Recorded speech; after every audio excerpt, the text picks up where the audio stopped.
Welcome to what is hopefully, at least on some platform, a 4K tutorial on the current weekly race A, Group 3-ish, at Daytona Oval.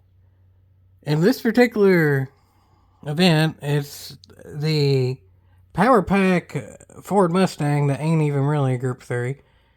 That's absolutely dominating the leaderboards both in qualifying and in the race. And in order to do that, you have to have both a PS5 and pay $30 for the power pack, plus, from how I understand it, a whole heck of a heap of grinding once you get the power pack as well. So paywalled, gate capped, however you want to word it, it's definitely that. So anyway, this is a tutorial of how to beat at least most of those Mustangs. As of now, I'm recording this at about 11 a.m. Eastern on Thursday. I am second in the world in the Ferrari right now. And I'm first in the world for the Viper. But the Ferrari is the second fastest car, and the fastest that like 95+% of people can actually use. So I'll do the tutorial on the Ferrari because hopefully that helps more people to be as fast as possible, and because I sort of kind of want to get the world record in the Viper, but more than anything, sort of kind of want to get the record in the Viper, but definitely want to get as many people to beat the paywalled Mustang as possible, because I absolutely despise this by Polyphony Digital. I've hated on GT7 a lot, and this is one of the worst things Polyphony has done since GT7 came out. And, you know, all my thoughts on GT7, and if you don't, well, all the things, like, subscribe, follow, heart, fire, yeah, I'm not really into that sort of thing, but what I'll try and get into is my old-fashioned way of doing tutorials, which, because I have to pause and talk about stuff and nothing's scripted, there's no way I can really do direct capture on this. But I do have a 4K phone, and I'll talk about that at the end of the video, and maybe you're not even seeing this in 4K, so I'll talk about a bit about that too at the end. But for now, well, let's get into it, folks. And to begin with, frankly, because this is a full throttle oval, the most important thing is the tune. I'm like 90% sure this is gonna stay in terms of the suspension, the differential, the downforce, all that, as what it's going to be when the event ends. So, as for all the suspension, I basically just took what the top people were doing and did that. It works with the Ferrari, it works with the Mustang, it works with the Viper, kinda sorta with the Corvette, and those are the ones I tested. I ran the exact same to the millisecond time with the Corvette as I did of what I was initially doing. I'm probably done testing the Corvette for the week because it's the slowest one, and maybe I can get the record on that. But yeah, I mean, there you go, folks. There it is. This is not live in the game. This is direct capture video, so it's the same as my initial tune of what the video is, except that it's 50 on the expansion and 6 for the camber, both for front and rear. I think the reason for the camber is because the turns themselves are banked a whole heck of a heap, so the camber makes banking, so thus it gets more grip on the turns, I think, or the grip, I guess, maybe not the right word because it's full throttle anyway, but I guess it loses less speed because more of the tires are hitting the surface when they themselves are banked on the banked turn, I think. That would be my guess. But frankly, for the 50 on the extension, but then 20 on the other, I don't know. That makes a very little difference. And frankly, what I'm almost certain makes no difference at all, but I went ahead and did it because the leaders are doing it, is the differential. 60-65 is what I have it at, but I'm pretty sure it makes no difference on whether it's 5 or it's 60. Or whatever, and then obviously the brakes don't matter at all. You ain't braking here. And the acceleration is while you're going up to speed, so I don't think it would matter once you're already at 180 plus miles an hour. Maybe it does. Maybe it is a few thousandths of a second, but I'm not really talented enough to tell a few thousandths of a second. But what really makes a whole heck of a heap of difference, maybe more than any individual thing in particular, is the downforce, but the downforce is also pretty much the most easy thing in the video. It's minimum. I will say, though, for the Ferrari, that, again, I think it may have made a few thousandths of a second difference. I did get the custom wing. I can't remember the name of it, but it's the one on the far right of the ones you select when you're in the GT Auto. And the custom front downforce. Also the one on the very right. It didn't change the numbers for the downforce any, but I'm fairly certain PD actually does model, I don't know accurately, but nonetheless they model it, that if a wing is a different shape, it will make the air act differently. So it seems like that did something. It seems like, I'll put it this way, before I was running about 100th of a second worse than my best lap, but I was only able to run my best lap once, and the second best lap that I did was almost 100th off, so I don't know. Maybe that does do something. But what really does a whole heck of a heap, though, are both the power restrictor and the turbo. In terms of turbo, there it is, it's medium RPM, and then power restrictor to 74, because that makes the power curve more, and it makes the torque go up. The bigger the power curve, the longer stay in the peak RPMs, and the more torque. Probably doesn't do a whole heck of a heap on an oval, but doesn't hurt either. But the main thing is it makes the power curve longer, which then goes into tuning the transmission. This is actually fairly complicated. Really, just showing it doesn't do it a whole heck of a justice. I pretty much do have to explain it word for word. I mean, here I do show it. I have the racing transmission, top speed set to 800, and then these are the gears. But what I end up doing in order is, first I set the final gear all the way left. Then I set the top speed to 800, which is the max. So I guess it would probably be different for different cars. But it generally speaking, it's what you do for whatever car. But then, for the Ferrari, it's different for the Viper. I'm still testing out for the Viper. I'm not 100% confident to even say what it is in the Viper. I'm still definitely testing in that. And it definitely ain't this for the Corvette. But what I do specifically for the Ferrari, which is the fastest one that the bulk of the people do, then I set the final gear to 4242, and when it's like this, it makes these gears be this way. And what that ultimately actually ends up doing is, you can see by the picture here, and then if your gears correlate to this, you did it correctly. The best way that I can think to explain it is the final gear is accuracy, and then where you only use the top gear because it's full throttle is precision. So what I've done, instead of making it to where it goes to peak RPM, I use accuracy, so it's in the most accurate rev range possible from what your lowest RPMs would be, like just coming out of a corner, to the highest RPMs you're going to use, which would be I think for the most part going into turn 1, at least for qualifying.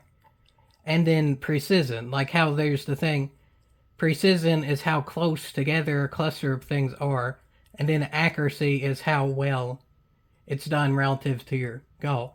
The goal is to get the RPMs as accurate as possible, but then precision also helps because the way that this ends up doing is it makes 6th gear shorter to the point to where its gearing is as precise as possible. Because accuracy is the final gear.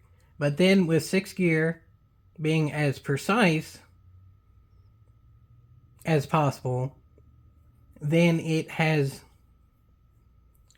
the least chance of going out of the peak RPMs.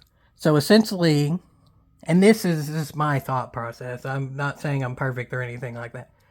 But essentially, the final gear makes it to where the ability to get in the peak RPMs is there. So, accuracy. And then 6th gear, because it's the only gear you use, is precise for it. Meaning, every other gear, the precision isn't particularly there. So this probably would not be good for a racing tune because it would be slow accelerating. But what this particularly does is it makes 6th gear as precise as possible. So probably not good in a race. I don't have PlayStation Plus. I haven't tested it in a race. But this is my theory for that. Granted, this is just my thought process. I'm definitely not saying I'm perfect. But this is what I'm going on for now. So anyway, this is the tune in particular. I know it is confusing, especially with the transmission, but I will say this straightforward with the transmission as well. I had a 5-gear setup where literally all I did was, like I said before, with then not messing with the individual gears whatsoever, just doing the final gear, I ran a 842. My best 2 laps right now are 841, like I said, with the old downforce, what it is stock. And then what I will do a tutorial on here, 831. I do think if I'm absolutely perfect, for now I can beat what is the current world record of a 826, but I will say this. The current world record holder for the Ferrari is also the current world record holder for the Mustangs. So I wouldn't be surprised if that 826 gets better. So, I'd say 826, you can see it there. Yeah. Okay. There's my previous, like I said. So anyway, let's get into it, folks. To begin with, probably the tutorial for lap will be shorter than the tutorial for the tune, because frankly, it's an oval, that's full throttle. But one big thing, though, with the Ferrari is I, on a controller, am personally faster with the counter steering assist on strong. Nothing else except the manual transmission, obviously. But everything else off, and it's the counter steering assist on strong. I'm not sure if that's going to be for everyone, just it fits my driving style on a controller. The top time in the world, both for the Mustang and the Ferrari, is also using a controller, so that's very much nice there. Shaggy do, and then multiple accounts for him. He's done a whole heck of a heap of practice. I will say for practice-wise, he definitely has me beat. He's done a lot more than me. I've been more focusing on the tuning, especially transmission, and well, here's the result. I ain't saying my driving's the best, so again, take that as you may. I feel more confident in the tuning than I do the driving, I'll put it like that. But anyway, to start out with, just a general thing is, this looks almost identical to what the leaders are doing. If you don't feel like watching this whole thing, just load whatever Ghost at the time you're doing this on GT7 itself that has an actual Ghost, and watch that, because it's as identical as my driving can do, I'll put it that way. So anyway, yeah, let's get into it. Obviously, start out on the outside so you carry as much momentum as possible.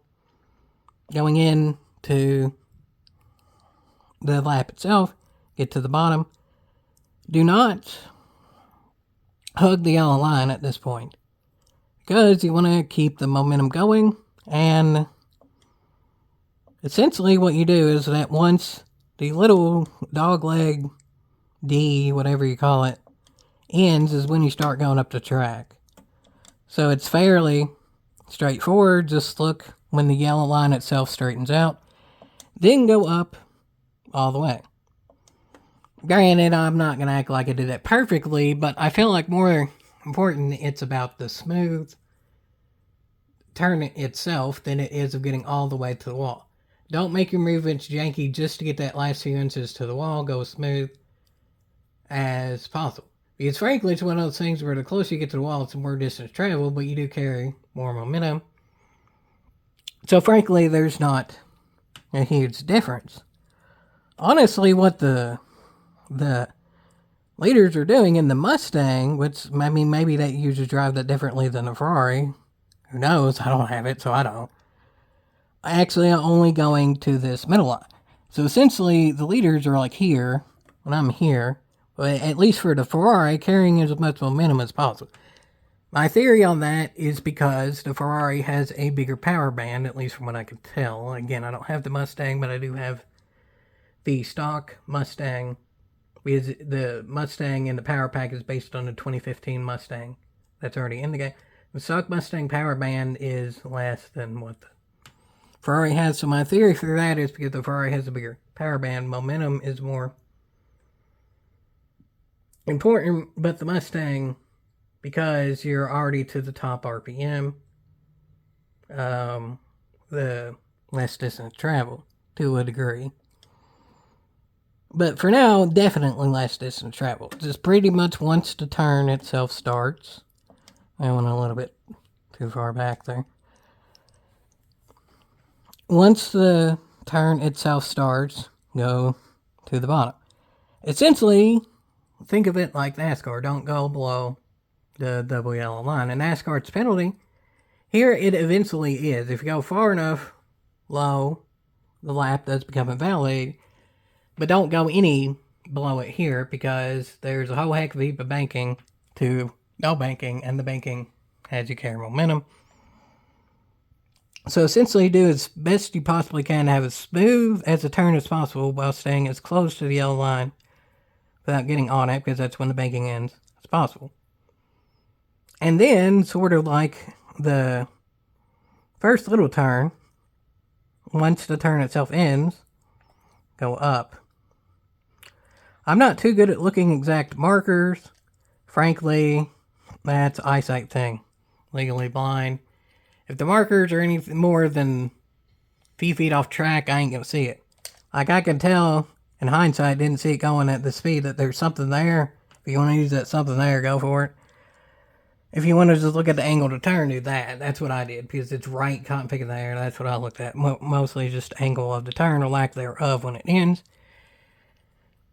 And then here, like I said, this is the antithesis to the distance traveled, because everyone is going to the wall for the back straight.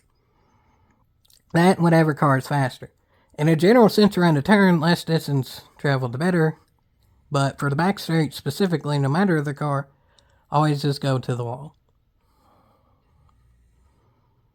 In terms of this turn, though, again, because this is pretty far out, I can't see the exact markers. When I'm right on the turn, I can see that. But frankly, when I am here, this far away from the turn, I can't really see anything. So what I do for this is basically muscle memory. This is probably where I'm losing the most time. Because frankly, I put 300 or so miles depending on the car. They all run roughly the same lines.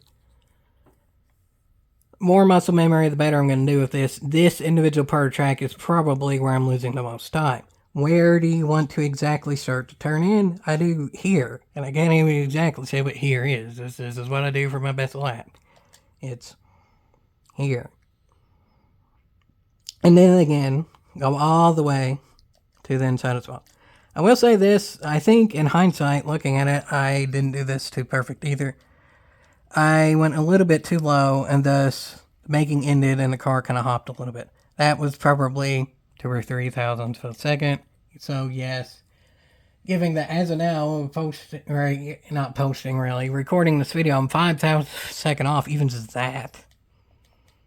Maybe I heard it. Again, maybe this was way wrong, but maybe I got lucky and it was perfectly right too. Again, I don't know about that, but I will say for sure that I was a little bit off. Yeah, that wasn't the smoothest there, I will admit. But for here, smooth is not as important. Here, the most important thing is to stick to the yellow line. This is back to the least distance travel. Because it's getting towards the end of the lap, you don't have to worry about as big of a straight. Plus, the banking ends, so there's not any more banking to really go off of to carry more momentum. I think Daytona always has a little bit of banking, but relative to like here, there ain't as much banking. So there's no point really going up because you're barely using any banking if you do. So both of that, because this is a shorter straight and less banking stay on the inside. You go straight forward for a little bit. For turning in here, I ain't going to say I'm absolutely perfect, because while I'm going pretty much frame by frame, I can kind of see what I ended up doing there, but at the time, it's muscle memory. In hindsight, it seems like a good place to turn in is the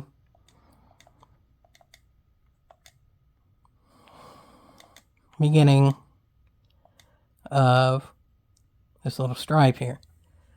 I did not necessarily notice that going at this speed, so that's something I notice now that maybe in hindsight I can do a little bit better. But the same thing as I said before still kind of applies here. Not as much, because frankly just this ain't as much of a turn as the other two. But just when it starts angling more on the double yellow line, that's another giveaway to turn as well. So there are multiple kind of cue points here, I guess you can word it. And then, it's luck. This is probably the hardest part of the track, which is annoying because it's the last part of the track. Because it's the very last part, you don't have to worry about speed at this point, because your next lap will be slower, because you're not on the outside, thus carrying momentum. You have to do another lap. There's no way you're running 2 consistent laps in a row. Go as inside as the game will let you before you get a penalty. What that is? No idea. This is what I did. The more inside, the better the lap will be, but eventually it will be a penalty. I'm not skilled enough to say exactly when that is, but this is what I did. As you can tell, it's not perfectly consistent either, because there's kind of 2 problems here. One is just the penalty system. You don't know exactly when the penalty it will be. It's not all 4 tires, I will say this. I got a penalty well before I had all 4 tires below the double yellow line. Frankly, I don't know exactly when it is. So I'm sure I'm losing a few thousandths of a second here too to get it precise. But another problem with getting it precise is the car does get a little bit unstable like this. Because again, there's banking. Not as much as the 2 like major turns, but the dog leg or D or whatever you want to call it does have a bit of banking too. So being on this where here's no banking, here's some banking, it does make the car a little bit unstable. So there are 2 problems. You have to toe the invisible line, you don't really even know where that line is. And the car's a bit unstable as well, so that's yet another, I don't know if it's quite muscle memory, but just a whole heck of a heap of practice to be able to kind of tell exactly how much steering to do if I had to get in the car to be unstable and how far down you can go. Annoyingly, this is the hardest part of the track, just straightforward. But then it's the end of the track, so there you go. That's the lap. And I think I can get about 8:19, 8:18, something like that. As you can see there, I have 45.831, 8:19, 8:18, something like that. Again, going in to Or I'll say going off the back straight. I don't know exactly what to do there because it's frankly a sight thing. I just have to do muscle memory. Maybe I just happen to get lucky and I did it perfectly. So maybe there's time there. There's definitely time in that little short shoot at the end, and then, like I said, a little bit into turn 2, I guess you call it. I messed up slightly. Frankly, turn 1 I did as perfect as I ever did. That's where I gained more time than anything. But there is tiny, minuscule amount of time to get. Minuscule. In terms of the race, don't know. I don't have PlayStation Plus. Your guess is as good as mine. As that, the Ferrari is still the second best in the race, just like it is in qualifying. But beyond that, not so sure. But hopefully this at least helps with qualifying, and hopefully at least you can beat a few of the Mustangs. I'll say that, to pay to win. So anyway, to end off, yeah. Because I used the same principles as getting my Xbox Series S, both I wanted the new version, and I figured back in 2021 that the price of it wasn't exactly going to drop all that much. And that's the 2 reasons I bought it. Lo and behold, I was right. The price of it now ain't all that much different than what I paid for it. And that's my thinking now. Both, I wanted a newer version of the phone because the old version I was using the Galaxy S7, where I was running solely with ad block and stuff because Bluetooth being Bluetooth. This, the Galaxy S23, does perfectly fine. Better than any other phone I had at any point. Like even before Bluetooth became complete. Bluetooth, even back when I was in college with insanely fast internet relative to what I have now. The phone is great. I'll say that. It's a little over $200. I'll say that too. So I was able to get it for 4 times less than it was new. Hopefully it works out like it did with the Xbox. We'll see. Nonetheless, what most certainly has worked out so far is lap. And for now, it's worth the e-haul. Maybe, just maybe, I and everyone can improve so much it can be worth the e-haul for you, too. Yeehaw!